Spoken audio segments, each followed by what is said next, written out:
Corrupt politician, you see it? Now they say the laptop shift, watermelon head shift. ইউক্রেনের president Vladimir Zelensky Donald ট্রাম্পকে রাশিয়ার president পুতিনের ভয়ে থাকা অন্যতম নেতা হিসেবে প্রশংসা করেছেন এবং ইউক্রেনে যুদ্ধ বন্ধে আন্তর্জাতিক সম্প্রদায়কে একত্রিত হওয়ার আহ্বান জানিয়েছেন। প্যারিসের ফার্সি প্রেসিডেন্ট ইমানুয়েল মাখো এবং ডোনাল্ড ট্রাম্পের সঙ্গে সাক্ষাৎ শেষে জেলেনস্কি এই মন্তব্য করেন।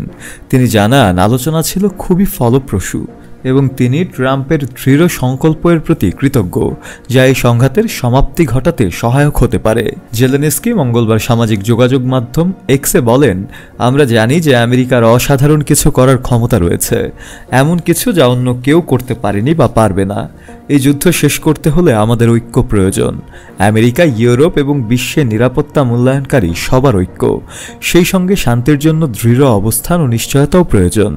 এটাই সত্য, শুধু দৃঢ় সিদ্ধান্তই এই যুদ্ধের ন্যায়সঙ্গত সমাপ্তি আনতে পারে এবং দীর্ঘস্থায়ী শান্তি নিশ্চিত করতে পারে। জেলেনস্কির এই বক্তব্য এমন সময় এলো যখন ট্রাম্প 2 দিন আগে যুদ্ধের তাৎক্ষণিক যুদ্ধবিরতি এবং আলোচনার মাধ্যমে সমাপ্তির আহ্বান জানান। ট্রাম্প রবিবার তার ট্রুথ সোশ্যাল মিডিয়ায় লেখেন, জেলেনস্কি এবং ইউক্রেন একটি চুক্তি করতে চায় এবং এই উন্মাদনা থামাতে চায়। নির্বাচনী প্রচারণায় ট্রাম্প একাধিকবার দাবি করেছেন যে তিনি 24 ঘন্টার মধ্যে এই সংঘাতের সমাপ্তি ঘটাতে সক্ষম হবেন, যদিও তার পরিকল্পনা নিয়ে বিস্তারিত কিছুই বলেননি তখন। ট্রাম্পের যুদ্ধ শেষ করার কৌশল পরিষ্কার নয়, তবে ইউক্রেনের সমর্থকরা আশঙ্কা প্রকাশ করছেন যে কিয়েভের সামরিক সাহায্য বন্ধ হয়ে যেতে পারে এবং রুশ বাহিনীর দখলে থাকা ইউক্রেনের ভূখণ্ডের কিছু অংশ ছেড়ে দেওয়া হতে পারে।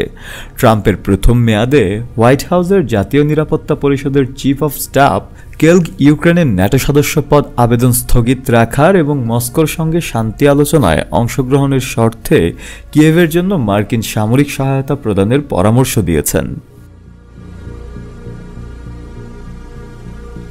শফিউল মাওলা, কালের কণ্ঠ।